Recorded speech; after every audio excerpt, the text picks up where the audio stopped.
So, hello, good evening, everybody. Thank you for attending and thank you for being here and joining us this evening. Welcome to the seventh edition of our CCMA Web Talks. So, this is the kind of seventh topic that we're taking up together as an industry initiative to build better together.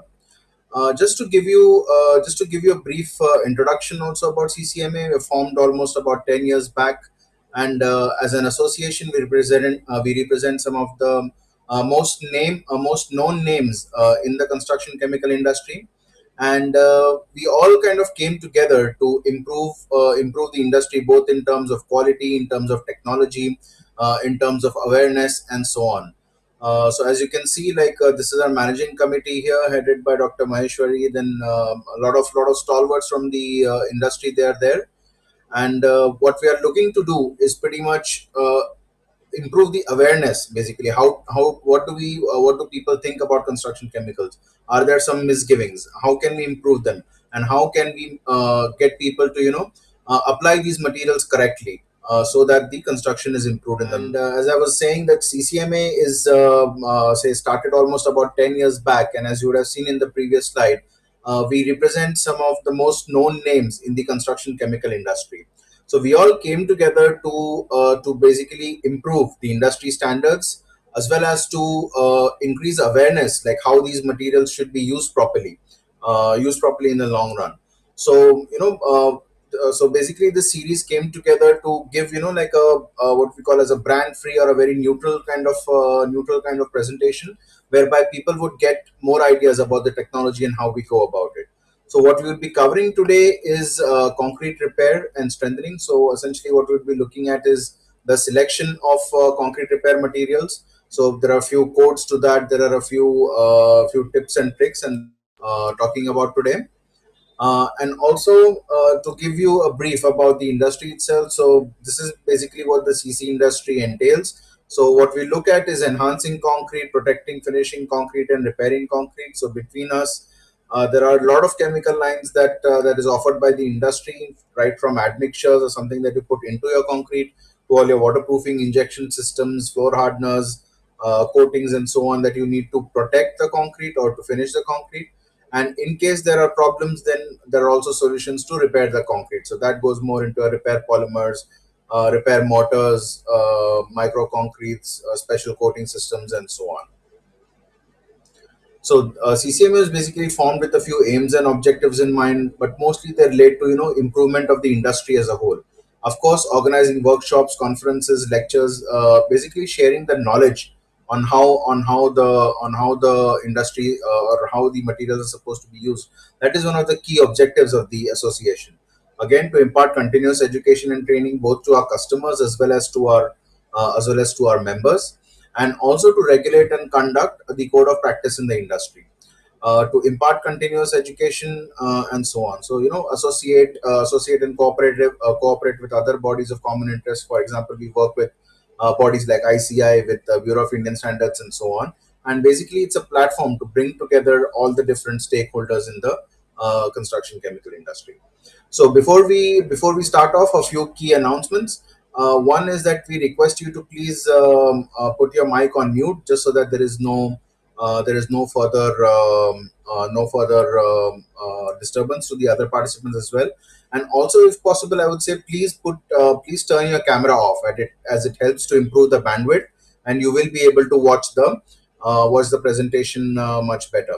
Also, I think on most of your phones or on your computers or iPads, you will have an option to have something called as a side by side view. That means you can see both the speaker as well as the slide, so you can select that. So it makes for a much more interesting viewing experience. For as far as questions go, please send your questions. Like, your chat is enabled only for you will see the name of CCMA webinars and maybe our speaker, Mr. Vijesh and Karthik. Just the three people, but send your questions to CCMA webinars, and please mention your name, organization, and whom you're addressing the question to. So the questions we'll take at the end of the session, and definitely I think we should have a pretty interactive session with that for. So with that, if there are any questions in the long run, you can also write to us at ccmawebinars@gmail.com. If you want, you can just take a quick screenshot of this, and you can write to us, and we'll ensure that your questions get answered. So to basically put in our session today. Um, so our today's session would be basically I would be covering the section on selection of repair materials, and our other speaker, Mr. Vijesh Lal, would be taking up case studies on strengthening with carbon fiber reinforcement. So with that, me, Sunny Surlakar, I said let's start off with our session. Just give me a second. Is the screen visible? You can just put a thumbs up. The screen and the presentation can be seen clearly. You can hear me clearly. Again, a thumbs up. We can. Perfect. Thank you. So, thank you, and I would say let's get started with the main topic of today. That's concrete repair as far as the material selection goes. So, just as an introduction to the whole issue, like what happens in terms of repairs. Now, repairs is something that happens because over time we take a look at maintenance of structures. That's why repairs might come in.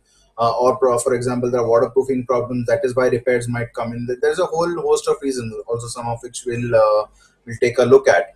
But repairs, it can what we are covering today would be applicable to almost all concrete structures. So it doesn't matter whether it's a building or a bridge or a dam or a tank or anything. So what we're talking about are mostly kind of general principles, and where each kind of repair materials or how to select them for different conditions is what we are going to be discussing today. So to get an idea, like basically concrete is something that is very widely, it's a most widely used material today, and concrete is a blend of both the concrete as well as the reinforcing steel itself. And this combination, due to the modern problems of pollution, of acid rain and so on, it comes under continuous environmental attack. So there can be carbon dioxide, there will be water, there'll be sulfur dioxide, NOx, chlorides. There are a lot of things that actually go into attack your system. So basically, what happens is that these materials kind of diffuse through your concrete or go through your concrete, and over time reach your reinforcement. So you'll have your carbon dioxide, or you have your chlorides, or you have your water. They kind of go through the concrete, they reach your reinforcement, and then the process of corrosion starts. And that's why the entire repair system becomes necessary. So that was as far as from the durability aspect that we take a look at. But also oftentimes overloading a structure, or the structure, it loses its load carrying capacity over time due to fatigue. That means repeated loading, unloading, loading, unloading causes a loss in the load carrying capacity. So that might also necessitate repairs in the long run. So from a durability perspective, if we take a look at causes of corrosion, it can happen because of carbon dioxide, it can happen because of chlorides, but I will not go much into it because I'm also talking to quite a large number of very experienced people. So I will not go into the causes and the chemistry of corrosion per se, and we can actually take a discussion. We can take the discussion a bit more practically with the material and repair systems itself. But in practice, or in a very simple manner, if you put it together from a durability perspective, the main key to preventing corrosion is that we need to isolate the reinforcements from chlorides, from carbon dioxides and water. So if that happens, that if we can actually isolate a reinforcement, then corrosion will not occur. Or even if some corrosion has started off, and if we isolate the reinforcement at that point in time with like a protective coating or something, so after that the corrosion will not progress, because corrosion needs all three elements together. So it needs your carbon dioxide, it needs your chlorides, and it needs water, all three together, for the corrosion process to go on. So if you basically take a quick look at the causes of RCC deterioration, like before and during construction, they can come, because of design errors. Of course, that I would say happens very rarely, or not very frequently. Like it may be due to incorrect joint spacing or load calculations, or the design of the structure itself. It can come because of mixed design errors. That means poor aggregate grading, very high or low cement contents, incorrect water cement ratios. And most often than not, it comes because of poor workmanship or poor quality control, or I would say poor what we call that supervision. So like things like adding excess water to concrete, or poor formwork, placing and compaction practices, not curing it properly, not maintaining the cover. Like these might be issues that actually cause deterioration during and say before and during the construction. Now, when a structure is in service, so that time also there are many factors that can actually cause RCC deterioration. So this is the first one is mechanical in nature. That means all of your static dynamic overloading. It can be excessive dead or live loads. There can be collisions, explosions, abrasions. Any type of physical impact to your structures might cause deterioration, or start the deterioration process in a structure. There can be thermal problems, so temperature changes, things like that. From the durability perspective, the most important part is the chemical attack on RCC. So this can come because of aggressive gases. It comes because of water, acids, salts, alkalis, things like that.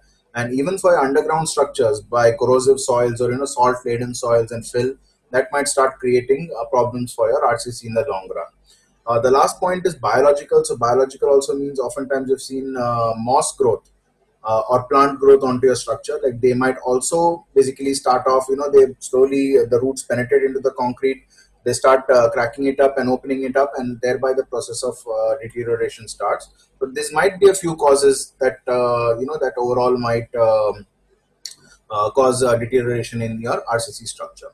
So what based on codes, what can you do about it? Step one is that you do nothing. I mean, that is of course an option. Step two is that you reanalyze the structure. Like, is there something else that we can do with it? Can we put it to some other use? Can we reduce the loads, or can we improve the load carrying capacity in some way? The next one is that you downgrade the structure. That means you say, okay, you know what, enough is enough. We cannot risk something, and you reduce the amount of load that is put onto the structure, either a chemical load or the physical loads. The next step would be to take action. So in take action, you will be basically doing repair of the structure, or you're strengthening the structure. So one is that you would be say repairing it back for durability purposes, or the second is you might be using modern strengthening methods like CFRP or something like that, and you take a call and you strengthen the structure. And the last but not least, and in most cases, like a place like India, it's not very affordable for us to do so in the long run, is that you demolish the structure, or do totally demolish the structure. So the logical step of action would be that concrete needs to be repaired, and of course materials, they are the key. So we need to really have the proper idea or the proper criteria of material selection. So like a lot of uh, basically what we can put it in is that the performance criteria must replace prescriptive criteria. So this is mandatory to prevent failures. Like right now, a lot of I would say a lot of specs actually talk about things like, you use 1 part sand, you use 2 parts or 1 part cement, a few parts of sand, and then use some amount of polymer, and there's no control on the water cement ratio whatsoever, and then you will get this kind of a strength. But things like that don't work. So rather it would be much better if somebody says, okay, repair this concrete with so and so, like up to 50 with a polymer modified mortar that has got properties like compressive strength 40 MPa, bond strength so many MPa, flexural strength so many MPa, and so on. So basically it has to go from a prescriptive criteria that you mix one part of cement and other things, to what should be the performance based criteria for the material. Like what should be the compressive strength, what can be the bond strength, are there any durability criteria? We'll just take a look at it also in the slides that come down. So what's most important, like before we actually get into the whole process of repairing a structure, or repairing the structure, and looking at what's or how to improve it, it has to start off by diagnosis and testing. Like I think quite a large number of times, us also in the construction chemical industry, people just call us to a site and say, oh, why don't you just take a look what's happening here. So okay, we take a look there, we can see some corrosion, or it's just a visual thing. You can see some corrosion, you feel some hollow spots, and then they say, okay, please suggest a repair system for this. Something like that is a totally wrong approach to go by. Like even in the human body, even in our human body, like if there is something wrong, or if something needs repair in your body, then you have to first diagnose properly, like what's happened, what's wrong. So even things like your phenolphthalein or your carbonation test, whether your cracks are moving or not moving, impact echo. Today there is a whole range of non-destructive testing, semi-destructive testing, like either coring or pull-off tests or Schmidt's hammer. So all these tests are designed to give you some kind of a idea, like basically what's wrong with the structure. So you definitely need that. You definitely need to test, and from that you need to diagnose like what's actually going on with the structure. The second part is that you need to observe the reinforcement corrosion, like what kind of corrosion are you seeing? Like, is it generalized corrosion? Then most probably it may be due to carbonation. And if you're seeing very localized corrosion like pitting or like stress cracks, then most probably it is because of chlorides in your atmosphere, or it is because of fatigue, like repeated, it's kind of stress corrosion, stress related. So again and again it's going into, and the reinforcement goes into quick corrosion. So these are the kind of things also a structural engineer, or somebody who's a bit adept in doing the testing and basically giving you the prognosis, like basically what has gone wrong with the structure, that becomes very very important for your structure as a whole. So what basically all this testing helps us do is that you have to establish your cause of damage, whether the cause is structural or not non-structural, and this cause will determine your methodology in the long run. The principles of repair may be common, like we'll just take a look at EN 1504 as well. So a lot of it talks about a lot of the principles on how we can do, and basically that's what this presentation will be is kind of following. So how we proceed is basically whether your repair is structural or durability based, you have to get a recommendation from a structural engineer. I would say, like in a lot of cases, it happens that even from the construction chemical side, or even from the client side or an applicator side, that the client asks like a company or a representative from the CC industry to kind of solve the problem, to repair something. But that is, I don't think that is the right approach forward. Whether it's a structural based repair, or whether it's a durability based repair, you have to involve a structural engineer. Because tomorrow, say basically a structure or the structural components, like if there is a slab, if there's a beam, there's a column, all these are load carrying elements. So tomorrow, even if you say, for example, strip down a certain portion of your column, and then the entire building collapses, so it might not be the right thing for the building. So what you really need is to have an expert opinion or an expert engineer who knows how the structure behaves, and who knows how the loads are being distributed, to do any kind of repair or any kind of treatment to the structure. So that is where also now, as far as selecting the right repair methods, or looking at repair principles, that's where one of the older codes called EN 1504 comes in. So the EN 1504 is basically a European code, and it covers the definition, requirements, quality control and evaluation and conformity for different kind of repair materials or different kind of repair systems. So it basically regulates both the products and the systems that you use for protection and repair, as well as it tells what kind of parameters or what kind of tests that these materials need to pass in the long run. So this information is very very useful for planners, for applicators, manufacturers, for official bodies, institutes, and so on. So even as you'll see, I'll just put up those tables, and the next few slides will come up on your screen. But before that, if you take a look at the repair, so over time, even when we sort of started evaluating both the code and from practice, what we essentially saw that the concept of repair, the concept of waterproofing and corrosion were related. For example, if waterproofing it's not done properly, it starts leading to corrosion, and the corrosion part of it will slowly lead to repair.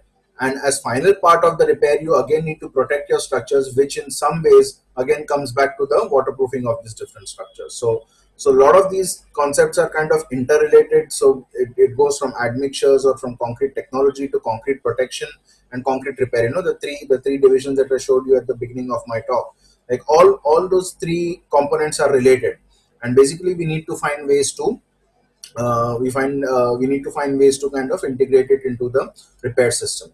So now, basic principles of repair. There are 11 principles of repair that are enumerated by EN 1504.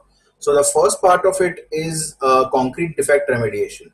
Okay, so that is the thing you can see on the left hand side of your screen, and so it basically covers 6 principles, like to protect concrete against ingress of substances, to protect concrete against ingress of moisture, Then the concrete replacement and restoration, structural strengthening, improving the resistance to damage, both physical as well as chemical.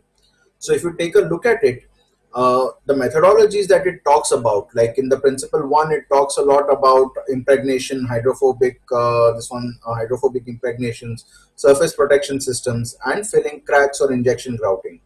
Then in second part, you think moisture control in the structure. So again, it kind of more or less follows that same few methodologies. Then the concrete restoration basically talks about replacement of the concrete system. So that means applying your mortar by hand, or you're using concrete or sprayed concrete, or replacing the elements themselves. That goes into concrete restoration.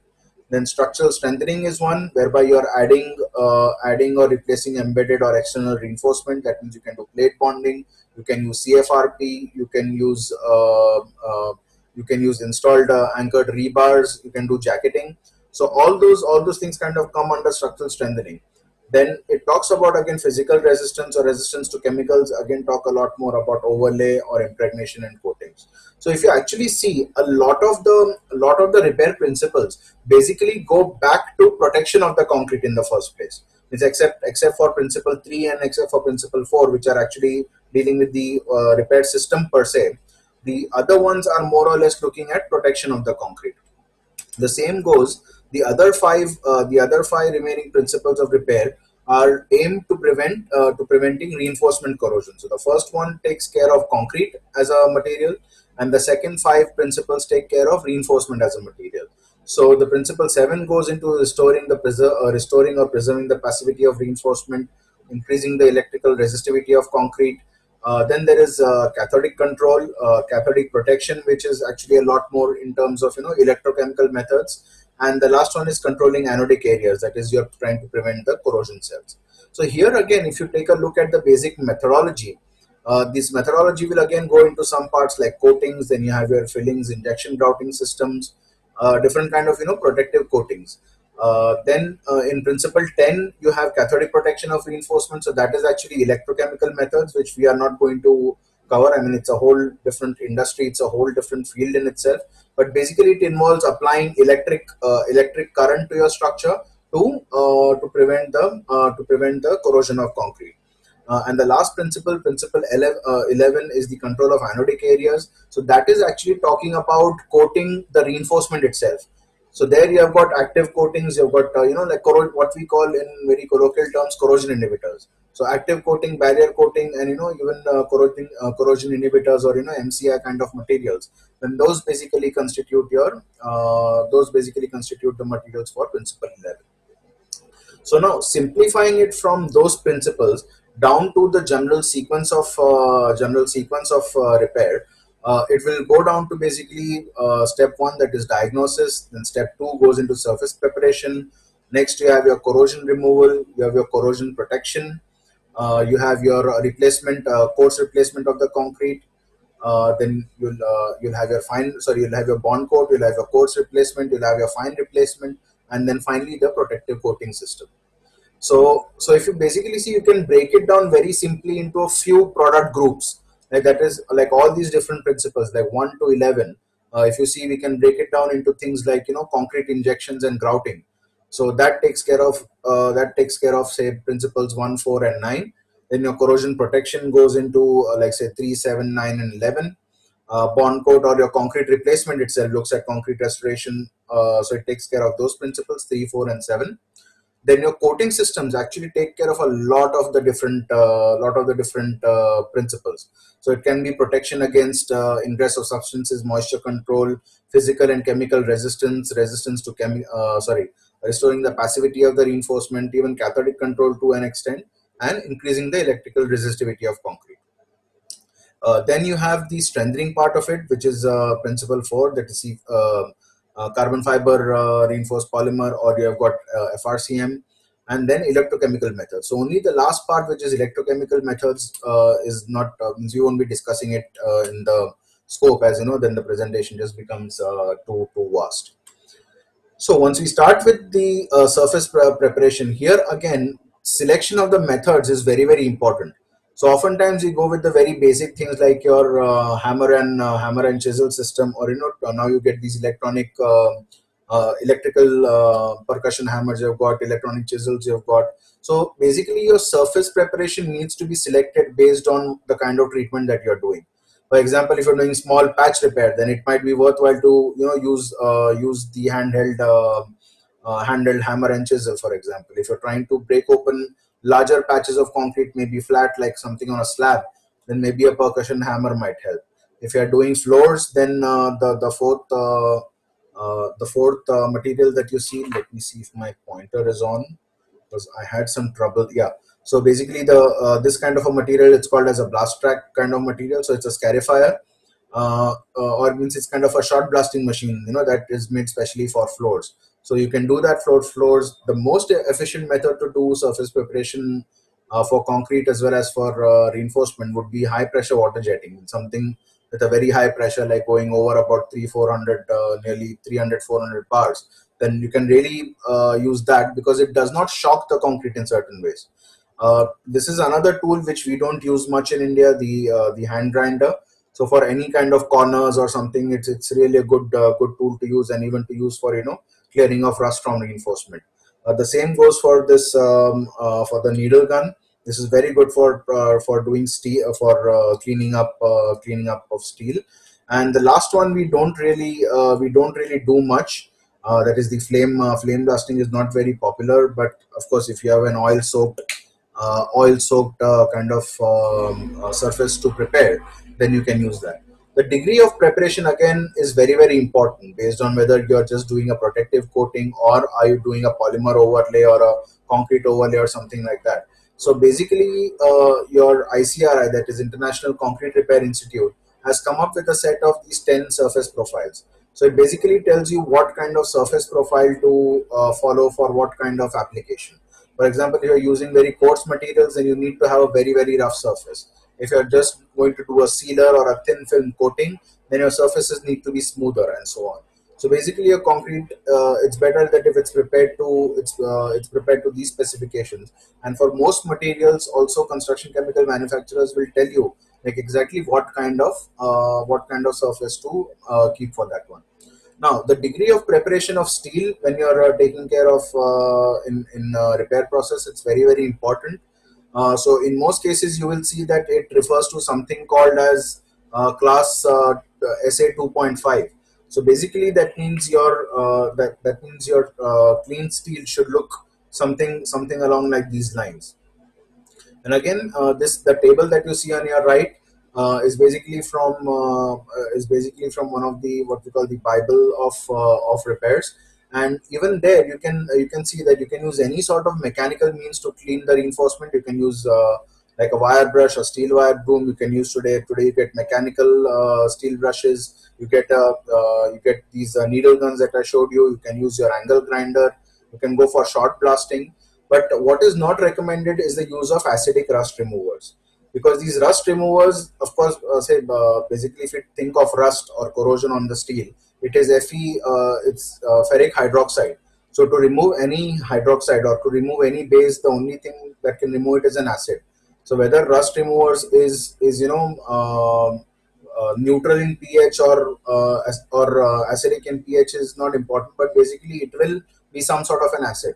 And it is not a good idea to use that, because it creates later on, it creates problem with bond, and it also creates a problem in the durability of the concrete in the long run. So it's recommended that you use a manual method for removing the reinforcement from the corrosion from the reinforcement. Now, the next part that will come into the next material system that we go into is basically injections. So injections, also known as injection grouting, so it goes into a lot of areas. Like, one is kind of filling voids, but most importantly, filling cracks in concrete. So this can be surface cracks, this can be deep cracks, this can be structural cracks, it can be cracks that let water through. So there are a lot of different types of cracks. We'll also take a look at that. But the fundamental truth of concrete remains that concrete will crack. The best thing we can do, with proper mix design methods, with proper curing and something, we can limit how much concrete cracks. But the concrete in general will crack over a period of time. So these are the different types of cracks I was talking about. So you can have longitudinal, you can have cracks due to frost damage, cracks along the reinforcement, shrinkage cracks, surface cracks, shear cracks. So cracks can be because of loading, or cracks can come because of durability issues. But in both cases, the cracks need to be filled to improve everything, to improve the load transfer capability of your structure, as well as to improve the durability of the structure in the long run. So the many different injection materials that are normally available, they go from something as basic as epoxy resins. Then you have your hydraulic systems, which are kind of setting system based on microfine cements, or based on fine cements. And if you can just see the boxes right next to it, like epoxy resins are best for uh, uh, for application under low transfer condition, for strengthening or for sealing of dry cracks. The same goes for microfine cement and the fine cement as well.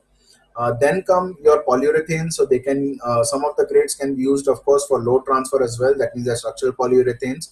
But mostly these materials are used to enhance the durability aspect of it. So sealing wet and moving cracks, stopping water ingress, and so on.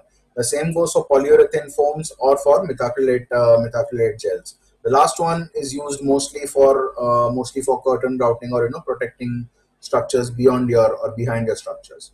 So now here's what we are basically trying to talk about. So you have so many different injection materials. So what is the selection criteria? So the selection criteria will be based on things like crack width. If you want, you can just take a quick screenshot of this slide as well, because your basic selection criteria will depend on the crack width, like whether your crack width is less than 1 mm, more than 1 mm. It will depend on your crack depth, like whether it's a surface crack or it's a crack up to say maybe 10 mm, more than 10 mm. Most important is it will depend on the wetness of the crack, whether it's a dry crack, it's a damp crack, or whether it's a wet or a water bearing crack where water is kind of flowing out under pressure. Crack movement is very, very important, whether the crack moves due to thermal or loading conditions. It also depends on the target solution, like what are we trying to actually achieve. Like in some cases we are only trying to improve the load transfer, that means the load carrying capacity of the element. In some of the cases we'll be looking to only seal the concrete for durability. In some cases would be kind of looking to do both. And the last one is also the applicability, that means where are you trying to do this, whether it's on a slab, whether it's on a ceiling, whether it's on a standing column, and so on. So basically those are the kind of criteria that you need to look for. So for example, the selection of the injection material, you basically take a look at the load transfer. So whether the cracks, whether say for example if your cracks are more than 1.5 mm and you're looking to transfer loads, or strengthen the structure a little bit, or improve the load transfer characteristics, then you would go in for a cementitious injection system. If your cracks are less than 1.5 mm and if your cracks are dry, you can go for an epoxy based system. If your cracks are wet and they're less than 1.5 mm, then you have to go in for a structural PU, because they're a lot more resilient to dampness. As long as we are sealing for durability, if there are no movements, then you can go in for epoxy and cement. If there are movements, you can go in for a PU. And in some case, if you can't solve the cracking problem on its own, but you still need to seal it for durability, you can create a curtain behind your structure, and that can be done with methacrylate gels. Again, crack movement is very, very important. So based on the type of movement, if there is no movement, you can go for the rigid systems, that is cement or EP. And if it's moving, then you need to use a flexible or a structural PU. And then again, for the methodology, as far as it goes, you can select like a cut and seal kind of method. You can use the same resin to impregnate, just apply the material along the cracks with a brush, and you can kind of impregnate your cracks. Otherwise you might need to use surface packers or bore packers in the long run. So for anything modern injections, they also need modern machinery. So these are very, very important. And how you inject it, or how you're getting it from the machine into your concrete structure, has to be done by means of the right kind of packer selection. Again, this is quite a big field in its own, so I won't go through it. But what's also important, you have to think about it. For example, when treating masonry, then it might be much better to use a resin-based system, which is a bit more flexible to this one, because it's not very rigid. So basically you have to try and match the elastic modulus of your injection material, or the same thing is also applicable to your mortars and all. But as far as possible, if your structure and your injection or strengthening material are more or less similar in compressive strength and properties, then the better the performance would be, or the more homogeneously that they will behave. This is just to give you an idea of how of basically how a cement injection can be done. I'll just skip through this pretty fast. So, for example, if you have got voids in your column, for example, here. So the basic idea is that you're drilling holes into your column. You're fixing the injection packers. That's how the materials. That's how the grout goes into a structure, and then you simply undertake the grouting operations.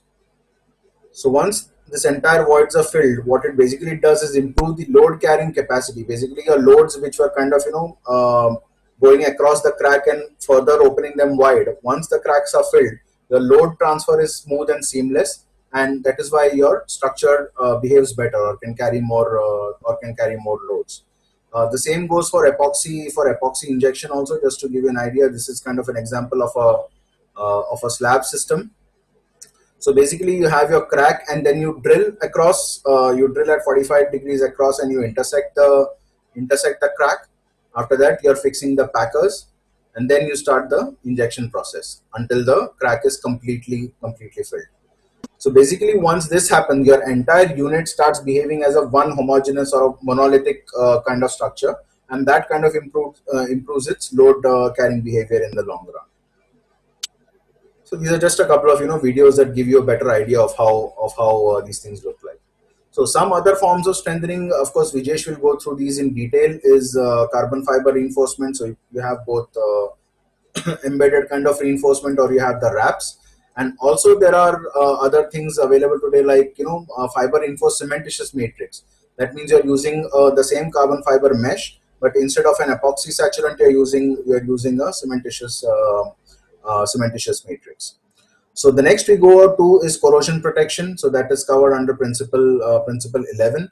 So corrosion protection system. So basically, after the proper surface preparation, you have your bare steel, and before you put in or before you replace the concrete, you need to protect your steel itself from further corrosion. So that's where you come in with the proper corrosion protection system. So the selection criteria for this is more or less pretty simple, because there are two types of materials available. One is called active coatings. So these are mostly mineral coatings which contain OPC and other anti-corrosive pigments, and they function as inhibitors. So basically, it's kind of a powder or a mineral kind of system. So you just mix it with water and you can apply it to your reinforcement. The other one, the barrier coatings, are basically resin-based coatings. So zinc-rich epoxies, rust converters. These are basically, they create a physical barrier across your reinforcement, and they protect it from further corrosion. So it's better to actually use those kind of materials only when you have, I would say, very extreme conditions of, like in marine conditions or extreme chemical environments. That is the only place I think you should be actually looking at these kind of systems. So most normal repair coatings, I would say, as far as you're doing concrete replacement or replacement for concrete, go with similar cementitious base materials. It's much better, or it helps maintain the overall integrity of your repair system. Again, bond coats are very important. So basically, they behave like a bridge between the existing substrate and the concrete overlay that you're planning to do. So your bond coats can, I mean, today they come in forms of premixed bond coats, or in some cases you can formulate it on site with the cement, mortar, and polymer. Then there are also epoxy resins or thixotropic epoxy resin. So again, here the same rules apply as before. So it's much better to use premixed bond coats. So it's very easy to simply mix them with water and then apply it on your concrete surface, and then apply your mortars wet in wet. Epoxy resins or thixotropic epoxy resins, I would again suggest you that you use them only in case you're using the epoxy mortars on top. Otherwise, because epoxy is a plastic, and if you then try to do like a cementitious based system on top of it, it creates a kind of discontinuity at the junction, which over time might create more problems for your repair. So keep the materials consistent. That is one of the key to also material selections. The next, we take a look at concrete replacement systems. So concrete replacement is any kind of coarse mortar that we are basically talking about. So the basic idea or the basic properties that we look for in terms of the either the fresh mortar or the cured mortar would simply be a quick and complete drying system, like reduction of rebound, good bond strength.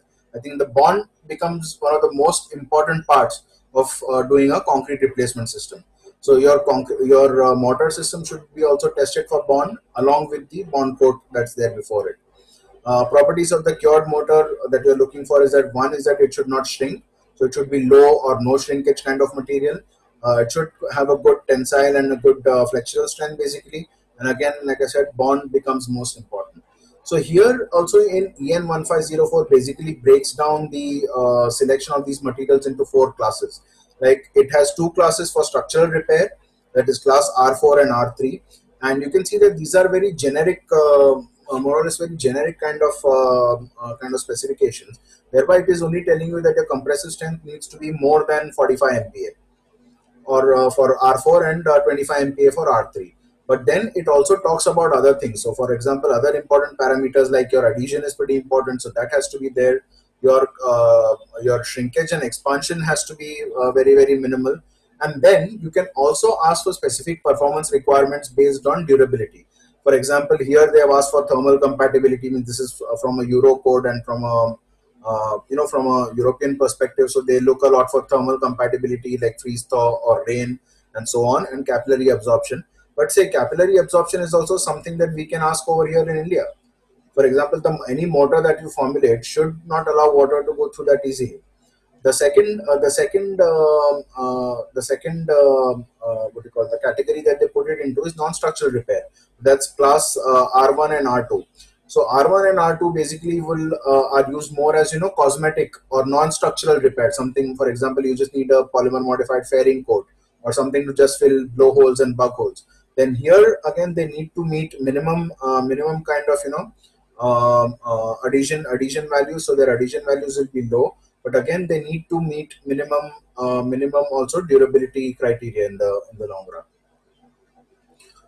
So any kind of concrete replacement, okay, pardon my typo in below, but any type of concrete replacement you can have like across these 5 or 6 different types. So you can have polymer mortars.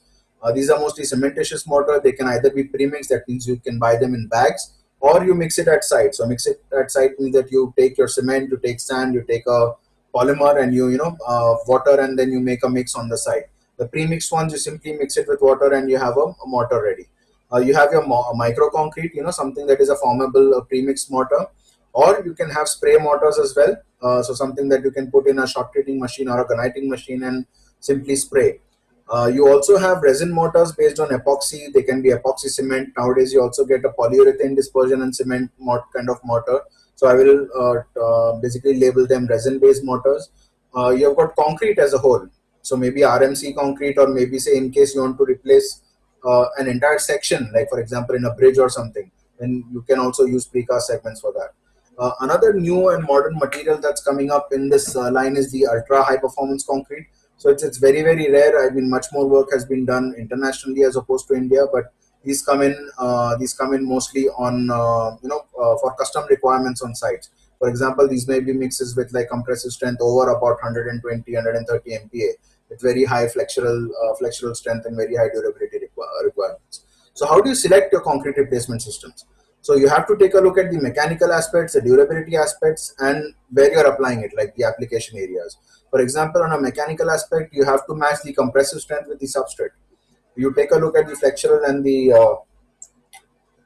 bond coat as well, and from the durability aspect, you take a look at the exposure conditions.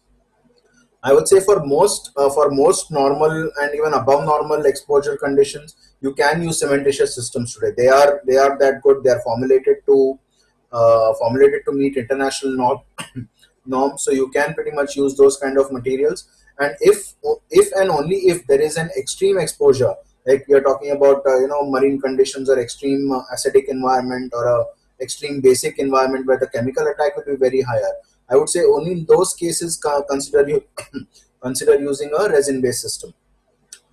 Based on the area of application, for example, if it's a very small area that you're trying to repair, it's better to use a polymer modified, hand applied polymer modified mortar or a resin-based mortar. Like they really work very well for small areas. If it's a medium area, and if you're looking to do entire elements or repair entire elements, then you can take a look at micro concrete. And only if you're looking at very large areas, like very vast areas, or like retaining walls, or say tanks, or something like that. In that case, you can definitely look at using spray concrete or shotcrete. And again, if you're taking a look at large and flat areas, then you can go for concrete. You can go for replacement of precast elements, as the what you call, as the situation demands. Again, this presentation today is more designed to only give you ideas like how to go about the selection. The final selection, of course, has to be always discussed with your structural engineer. As with most cementitious based materials, concrete or polymer modified mortars, curing is important. This is something you still have to take care of. This is just a quick slide I'm showing you more, for heritage mortars, because we talked about matching substrate. So if you're trying to repair heritage or old masonry structures, and if you do it with cement, it's kind of a if I put it in Hindi, it's kind of an atyachar on the structure, because cement is not meant to be used there, because it changes the load carrying ability, it changes the kind of the ductility of the structure in whole, and makes it much more rigid. So today there are heritage mortars or OPC free or cement free mortars available.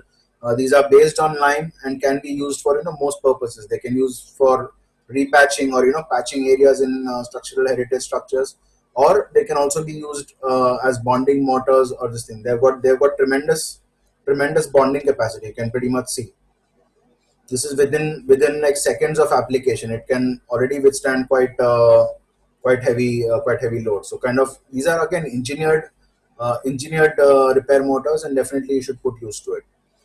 Fairing coats is something that we normally do. It's most commonly there in the market, they refer to as putty. But I would say polymer modified fairing coats are not putty. I mean, they are fine mortars.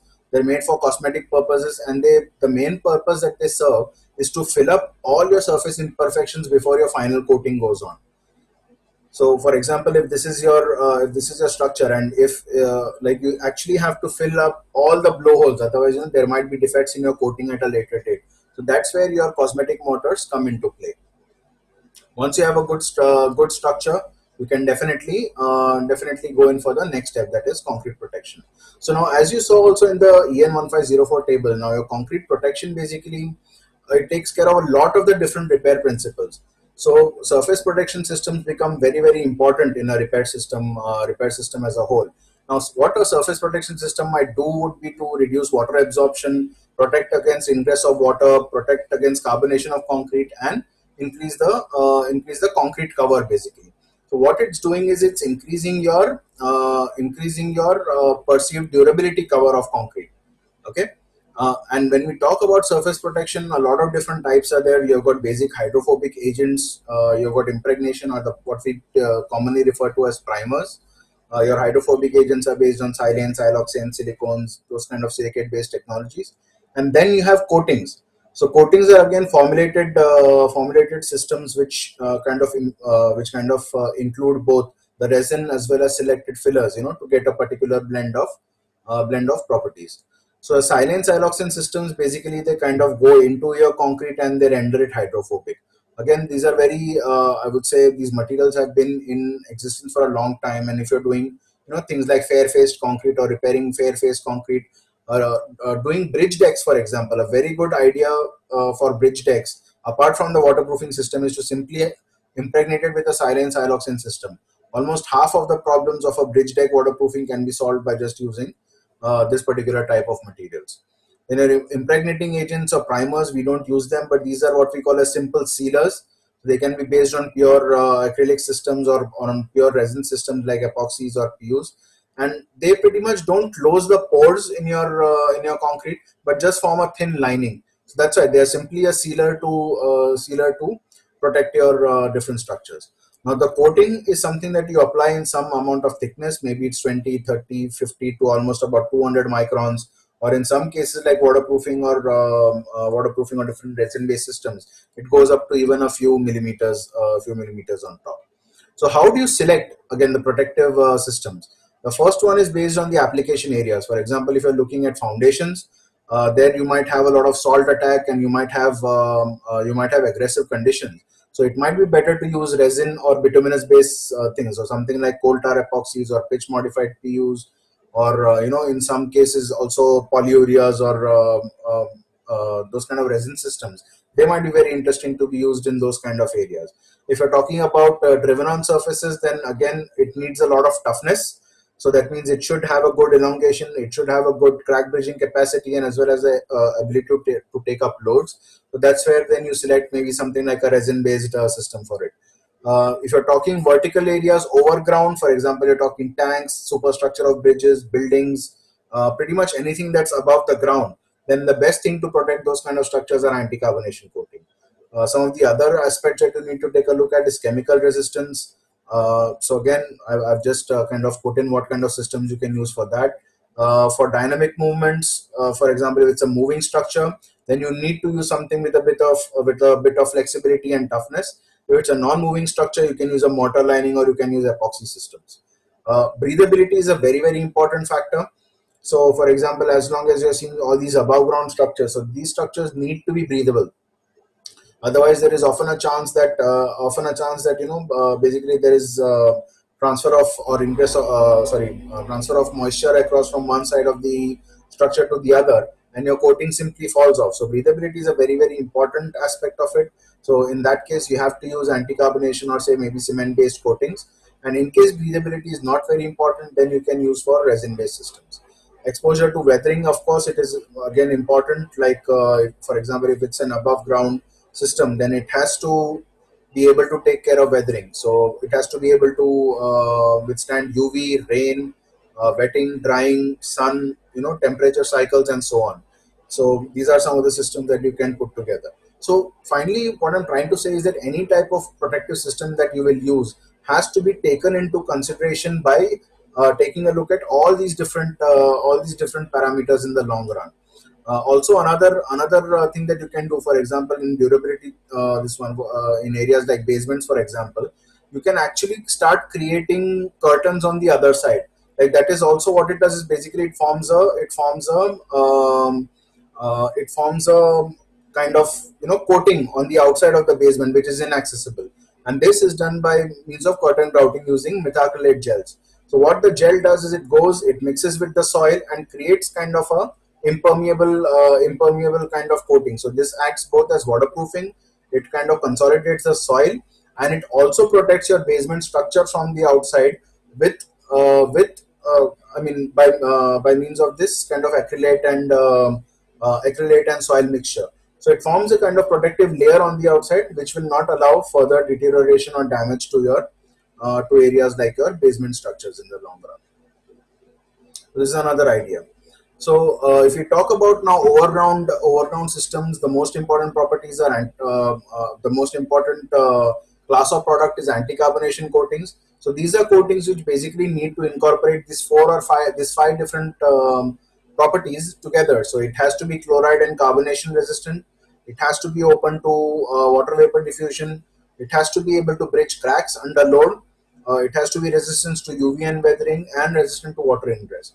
So mostly acrylic based anti-carbonation coatings are the most popular. They have been specified and in use. They don't undergo this kind of a deterioration process. That means because of osmosis or moisture transport, these materials don't get degraded in the long run, and they have been specified by also Indian government bodies like Ministry of Road Transport, Highways, and the Indian Roads Congress. So most of these materials are simple. It's a primer as well as a primer and two coats, more or less like behaves like paint. It has to be applied safely, but you can apply it after repair. I think after repair of any structure, you have to apply this kind of a coating to this kind of structures. You can use it for any type of structures. You can use it for chimneys. They've used it for silos, bridges, of course, aqueducts. This is a couple of bridges in India. We use it for concrete buildings. Buildings in general, to protect them from deterioration. Use it in precast factory structures, for example, things like that, and also for heritage structures. So the protection system becomes, I would say, one of the most key ingredients in your entire repair system, and you really need to select your protection system properly for your repair to also work in the long run. And repair, it has to be a teamwork. It has to be a teamwork of the right technique, materials, machinery, and manpower. So just to conclude, your diagnosis, when you're taking a look at repair system, diagnosis is very, very important. You have to develop your specifications under the guidance of a structural engineer. You cannot do it on your own. You cannot rely on, say, any one particular company or one particular person or his experience, because repair is a slightly is a kind of complex issue, because it includes loads, you're touching the structural elements and so on. So it's better to always work with a structural engineer to get the process underway. EN 1504 or now even ACF 562, they can act as good starting guides for how to do things, on how to specify the materials, on how to go step by step in your repair systems. Selection of materials and methodology is the key. So always you do it, like some of the guidelines that we discussed today can be the basis for deciding what kind of materials to use. Compatibility and bond of your materials with your existing substrate is very important. And the last one is protect your concrete, and steel will take care of itself. So even as you see in the EN 1504, it stresses a lot on the protective systems. So if you do that right, your structure as a whole can actually last much, much longer. And you have to leave the structures, it's better, I would say, to leave the structures unprotected rather than use the wrong protective systems. So based on the kind of loads it's there, you select your system and it has to be the right one for the right application. So with that, I hope this has given you a lot of ideas and ideas on selection of materials in the long run. And I will now kind of hand it over to Vijesh to take up and give you some more ideas about structural strengthening. So Vijesh, can I have you on board, please? Yeah, thank you, Sunny. All right, so I've not failed. I've just found 10,000 ways that won't work. We all know there's the words by the greatest inventor and businessman, Thomas Alva Edison, who has around close to 1,000 patents to his name and is considered as one of the most persistent inventors. Now, I believe the construction chemical industry is as persistent as Edison. Any innovative product from us might have failed to convince the construction industry initially, but we never left our belief. We were persistent. So, good afternoon. I'm Vijesh, Manager Products and Specification from Serachem. So, today I'm going to share some knowledge about the latest innovative product that is being widely accepted in the Indian construction industry, which is carbon fiber wrapping. Now, I choose to quote Thomas Edison because carbon fiber dates back to 1879, when he used it as a filament for early light bulbs. Now, although these fibers lack the tensile strength of today's carbon fibers, their considerable tolerance to heat made these fibers ideal for conducting electricity. Now, Edison's carbon fibers were made out of cellulose-based materials such as cotton or bamboo, unlike the petroleum-based precursors used today. Now, it wasn't until the 1950s that high tensile strength carbon fibers were discovered. Now, rayon became the first precursor used to create these modern fibers. Now, ultimately, it was replaced by more effective materials such as polyacrylonitrile nitrile, which is PAN, and pitch. Now, the benefits of these high strength fibers were clear. Now, they weighed a fraction of the weight of steel, yet contained much greater tensile strength. Now, another important benefit of carbon fiber was its high modulus or resistant to stretching. Now, CFRP was first manufactured and used in aeronautics and aeronautics industries about 50 years ago, shortly after the invention of high performance carbon fibers. Now, in the construction industry, the first practical utilization of CFRP was in 1991 for strengthening the Ibash Bridge in Lucerne, Switzerland. From then on, more and more CFR products were used not only in strengthening, repairing, reinforcing, pre-stressing, but also as cables and cable structures.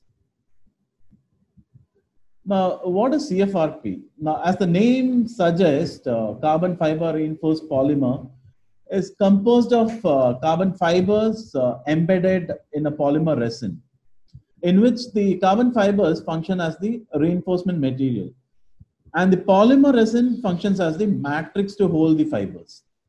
The carbon fibers refer to fibers which contain at least 90% by weight carbon. Now, they can be produced from polymeric precursor materials such as polyacrylonitrile, cellulose, pitch, and polyvinyl chloride. Now, these precursors are converted into carbon fibers through a series of treatment operations of heating and tensioning. Now, from a macro perspective, carbon fibers are very thin filaments, which are just visible to the human eye. It is almost about 5 to 10 microns in diameter. Now, when you look at the table, the tensile strength of all carbon fibers are higher than those of the steel materials, while their densities are much lower. Now, the breaking length is a good parameter to show the high strength and the lightweight characteristics of certain materials. It is defined as the maximum length of a hanging bar that could suspend its own weight. Now, along with the carbon fibers, the polymer resins are used. Now, you can look at the certain details of the polymer resins. It can be seen that the density of polymer resins are slightly smaller than those of carbon fibers, while the strengths and moduli of carbon fibers are orders of magnitude greater than those of the polymer resins.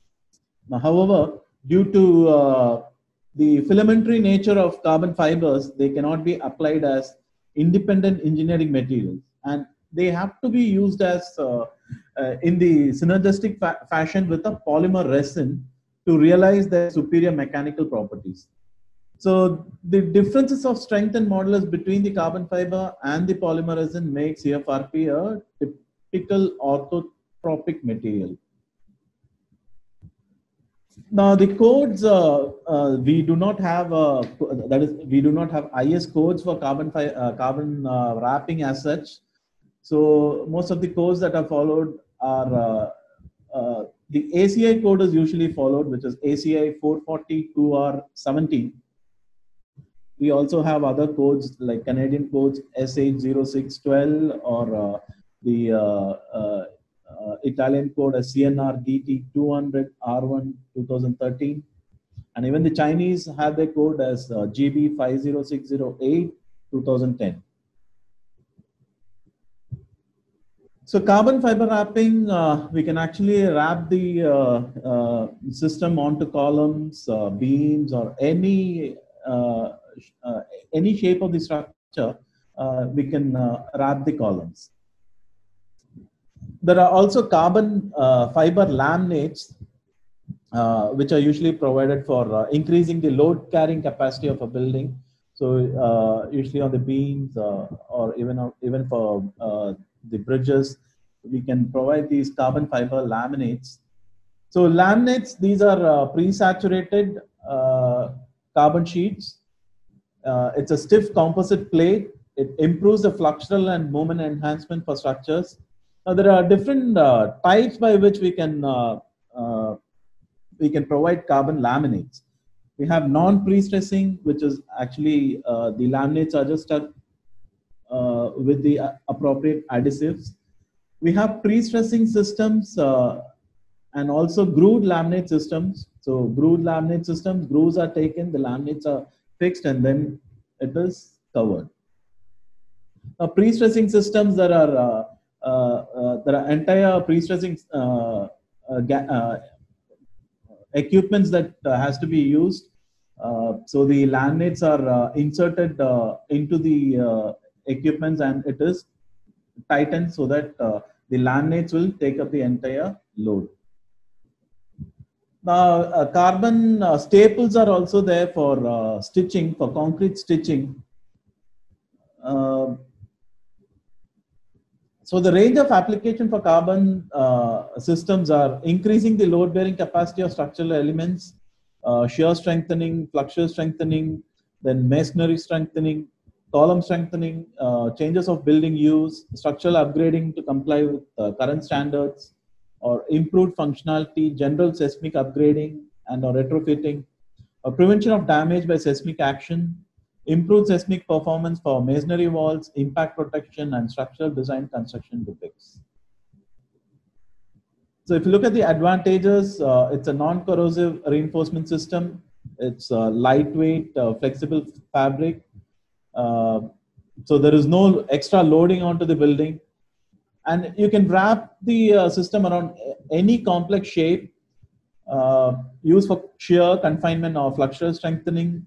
It has high strength, it is lightweight, reduces the crack width, alkali resistant, low aesthetic impact, and 0% VOC. Now, the methodology used for carbon wrapping is removal of the spallen or delaminated concrete. Then reprofiling has to be done before we can wrap the carbon system. So reprofiling can be done with any polymer modified mortars or ready to use mortars are available. After this, the priming with the low viscous epoxy primer is done, and over that an epoxy adhesive is applied, after which the fiber sheets are fixed with these adhesives. And finally, saturating the fiber with epoxy is done. And if in case the area where the carbon sheets has been wrapped, if we need to do a plastering work on that, then sand sprinkling can be done immediately as and when the saturant is applied onto the fiber sheets. Now here are a few case studies. Now this is a building in, it's a government school in Kerala, and because of the proximity of the building to the sea, the entire atmosphere, it's a very corrosive atmosphere, and because of the atmospheric conditions, you can see how badly the beams and columns are damaged. Now, in this particular case, the authorities, the government authorities, they wanted to build another, the next level on top of the this existing building. But because of this particular condition, there was no chance of upgrading the structure onto the next level. So the decision was taken to demolish the building and construct it entirely as a new structure. And the budget for that was almost around 2 crores.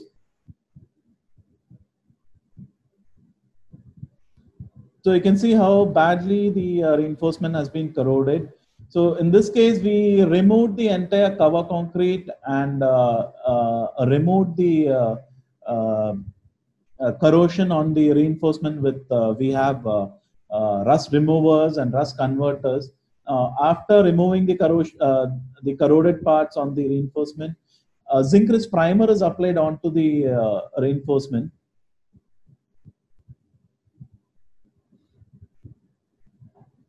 And then the structure was reprofiled. The reprofiling was done with a polymer modified mortar.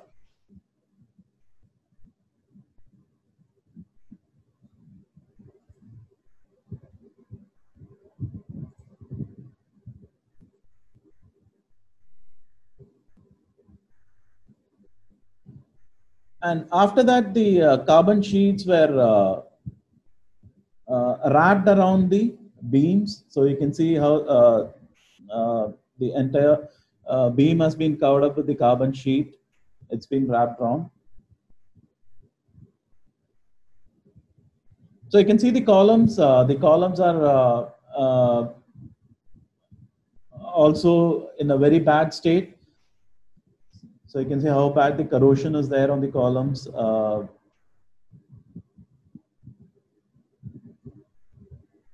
So the entire cover concrete was removed for the columns.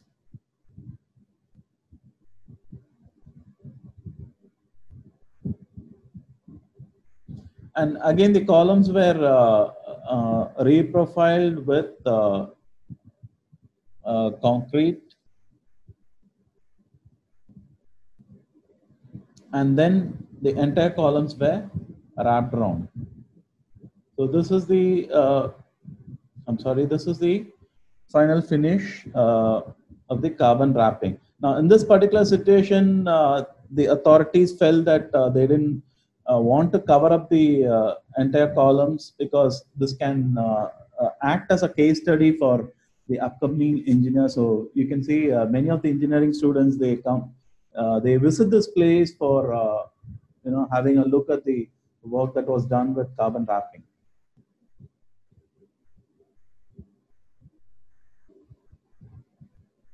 Now, this is another case study. This again is a building in Kerala. So you can see that the cantilevers are totally damaged. And in this particular situation, the client wanted a canopy to be, which the cantilever actually had to support a canopy. A new canopy was to be built right from the cantilever.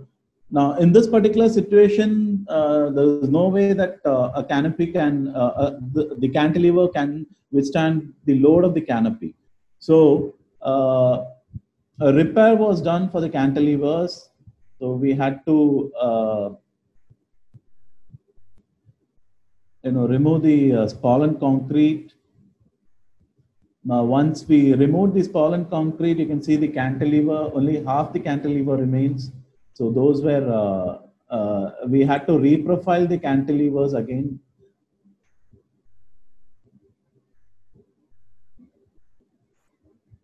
Now, reprofiling in this particular case, we had to use micro concrete, so shuttering was provided. And from this particular area, we poured the micro concrete, so the entire cantilevers were, we would be able to reprofile the cantilever.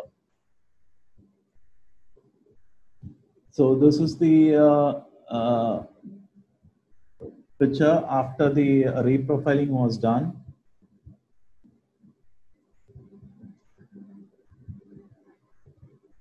And then carbon laminates were provided on top of the cantilever and also on the bottom as a precautionary measure.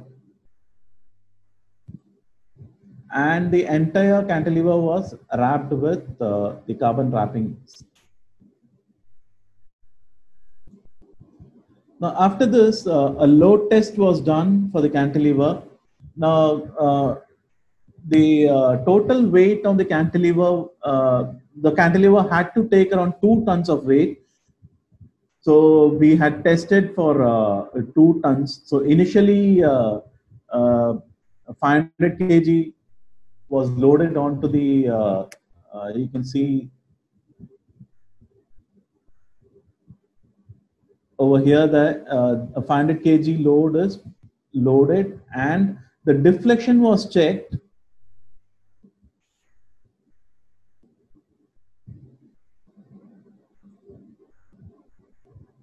Now, after 500 kg, again another 500 kg was loaded after an hour, and again the deflection was checked. And in that way, the total 2 tons were loaded onto the cantilever, and we had checked the deflection of the cantilever. So you can see the deflection. It is the recovery deflection in the beam observed is 93.02% as against the desired value of not less than 75%. So this is the kind of effect that you can get when you are using carbon fiber wrapping system. So that's about it. Thank you.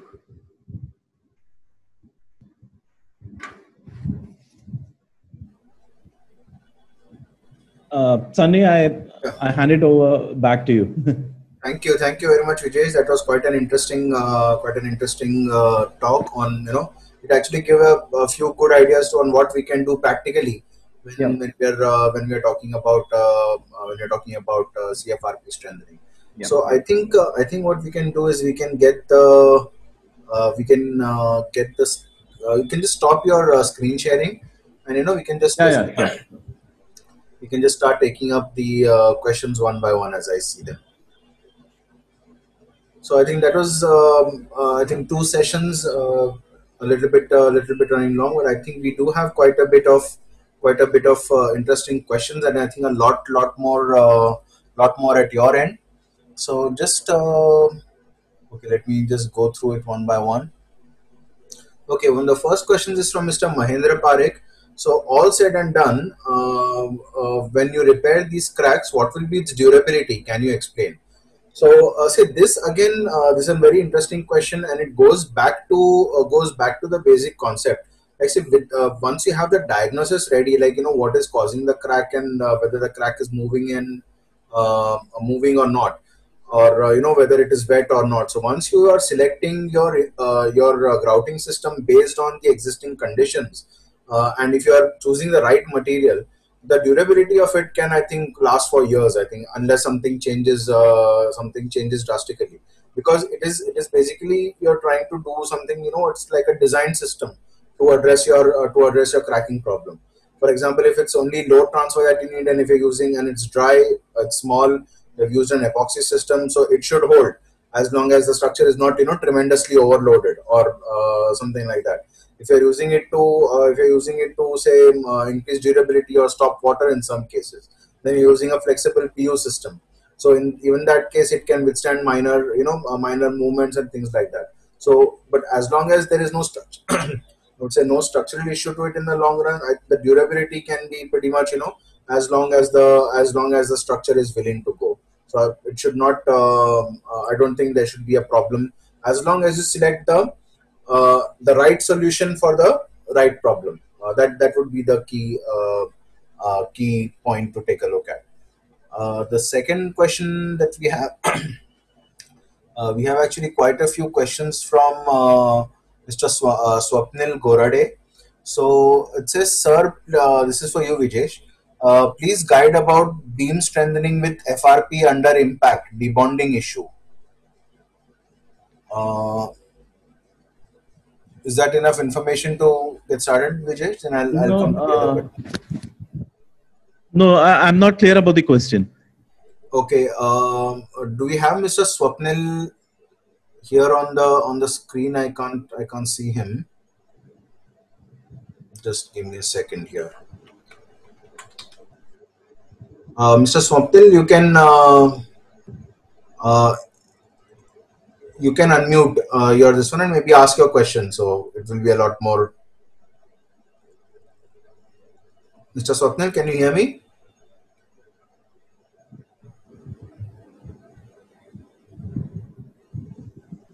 No, I can't. I think I just lost him. Okay, so is there? I have a private question from Mr. Anil Jain. Okay, yeah, please go ahead. Yeah. Now he's asking a 2 stories building with provided foundation for 3 stories. Now the client wanted to construct another 2 stories on existing building. How can we re-strengthen the same foundation so that we can construct another 2 more floor over the existing one? Okay. Now in this case, now I'm not sure whether he's referring the strengthening in case of CFRP. If it is with CFRP, then I would say initially a proper auditing has to be done of the strength of the building. After which, based on the structural engineer's recommendation, what is the load carrying capacity has to be determined, and further, what is the load that needs to be carried, that has to be determined. After which, we have to provide the right carbon wrapping system, because carbon wrapping system itself, there are different variants that are coming. That is, you have 250 GSM or 450 GSM. Now, based on the load carrying, what is the load that needs to be carried? Based on that, we need to suggest the right carbon wrapping system. Correct. Like I think that is the thing that we talked about. So we really need to work with somebody who understands the structure, Yeah. and then take it from that point on. The next question I have is quite different. Is from Mr. Manoj Kumar. Just can we use PU instead of epoxy with carbon fiber?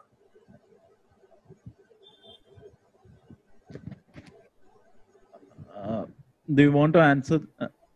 Okay. Now, No, it's a no no. Go ahead, P. Vijay. Yeah. Okay. See, for carbon wrapping system, the resins that we use are usually polymer resins. Sorry, epoxy resins that are used. Now, PU resins are not used in the carbon system because PU resins have different properties as compared to an epoxy resin. Okay, so at the moment, not. This is from engineer Olavo Carvalho from Goa. Can I have the design procedure, preferably Excel sheets, to augment capacity of the structure? So it's there. I need to add a floor for industrial building. I mean, it's basic kind of the calculation, something to go with the calculations for the structure.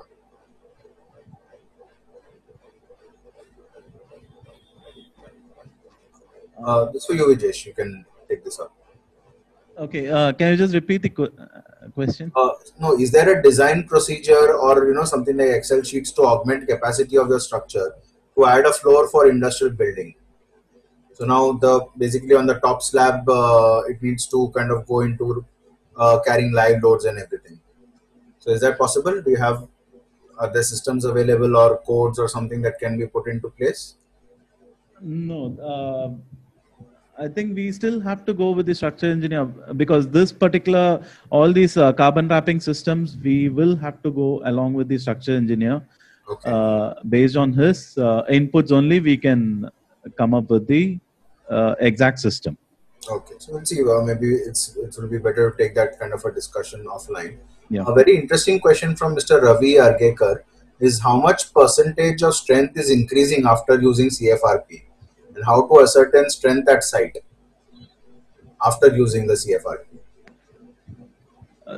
Okay, for carbon wrapping, the test that we can do is only a load test can be done. Now, apart from that, mm, we can do a strength test, as in a cube test, by wrapping the carbon sheet onto a cube, and we can check the strength of the cube. Apart from these two, there are no other options for testing carbon wrapping. Best is load testing, Practical on-site load test. on-site load testing. Yeah. I think there are a few questions about costing and things like that. I think, but that is this is not the right forum for it. Mostly, we are looking at technical questions, and then it comes after carbon wrapping. Can a layer of cement-based system can it be applied or not? Yeah, that's what. Once we apply the carbon sheet, when we do a saturant, when we are applying a saturant on top of the sheet, immediately after the application of the saturant, we can sprinkle sand. So that will help in keying the cementitious system that is going to come on top of it. Okay, so it's means simple create a mechanical key kind of. Mechanical key. Mechanical key kind of. Yeah. Okay. Then another one question is when to choose carbon fiber and when to choose glass fibers or aramid fibers. How to design by this? That means what should be the GSM of the fiber, etc. This is again another question for you. Yeah, all these are see different variants of the strengthening methodologies. So when you look at glass fibers, they have certain advantages and certain disadvantages. Now, glass fibers were used for strengthening, but nowadays most of the even in India, we are moving into carbon fiber systems. So you won't see many glass fiber systems used for strengthening. And aramid is much more costlier than carbon fiber system. So if there is a requirement for such a case, then and money can be spent. So much of money can be spent. Then you can go for aramid systems. It all depends upon what kind of loading the structure needs. Exactly. I think it's much more to do with how do you change the modulus of the existing element and so on. Element, yeah. So then the next question is by Mr. Raj Bajaj. For repairing a concrete structure, can fat lime class C be replaced by cement or concrete? What will be the points that should be taken into consideration if we replace cement by lime? So say I think this is when we take a look at repairing of especially older structures. The thing with lime is that if you know, like even in plasters and all, lime was added to basically improve the plasticity of the mixes. That apart, lime has got a different thing. Like lime over time sets by carbonation as opposed to hydraulic setting of the cement. So the way that it functions as a material is a lot different than how cement concrete would do. So normally, uh, it is not recommended that you replace one type, like especially in a heritage structure, which is built in say that kind of lime. It is better to again go with lime based system, like what I showed you earlier during the presentation. So that's because what I said earlier also about matching materials to materials. For example, if the original material was brick and lime mortar, then the newer repair materials also have to be in the same vicinity. If you change it, it changes the way the load distributes across the structure, and it may actually start destroying your bricks. Or like for example, if you use as a pointing mortar, if you use cement, then the cement becomes a stronger element, and it will start putting extra load on the bricks and everything, and that will start collapsing over time. Then one is kindly suggest treatment for underground water tank leaking near the base and intermediate wall. I think this is a little bit of a different kind of thing to what we're discussing in repairs. Of course, part of it will be repaired, so you will have to go with the injection system. You will have to go with the proper concrete replacement if there is problems. Take a look at the joints, injection grout it, and use the right kind of protective coating. So protective coating in this case would be a waterproofing system, so it can be done. But if possible, Mr. Rajiv Verma, please put in your contact details in the chat, and we'll ask somebody from CCMA also to get back to you with a complete answer on that. The next one is actually quite an interesting question which comes up, Vijesh. This is for you. Yep. This is from Mr. Ranganath Naikadu. Can you please advise if there are any fire protection systems available for CFRP wraps? If available, what is the fire rating? For carbon systems, now the epoxy itself, it has a fire resistance of around 2 hours. So if you look at the system, the epoxy resin along with the carbon fibers, you might have around 2 hours fire resistance. That would be the maximum for carbon systems. I think yeah, and also in some cases you do need to augment it with a separate fire rating system. Fire rating system, yeah.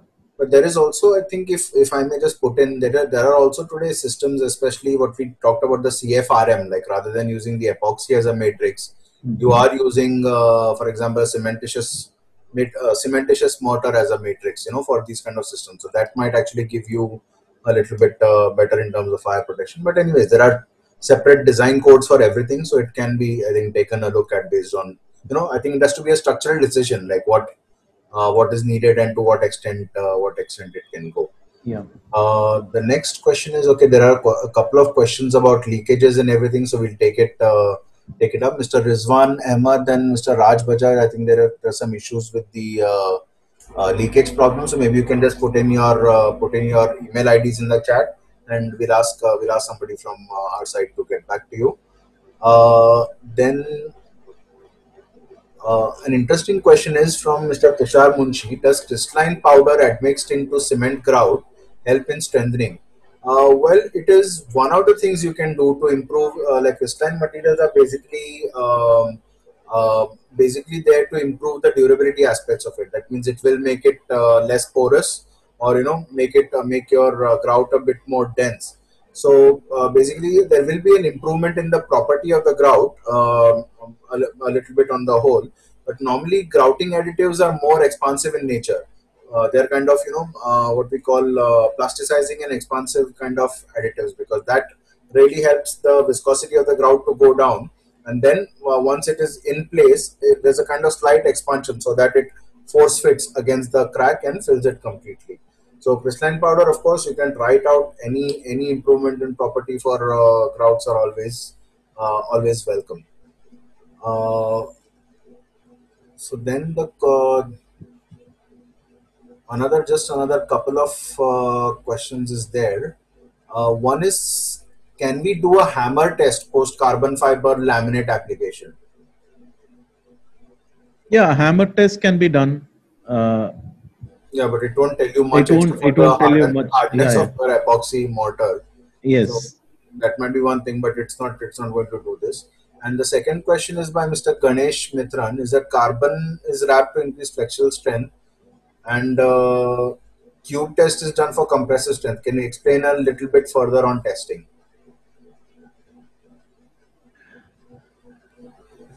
A little bit on the testing of the uh, uh, carbon fiber systems, or how you can test it practically.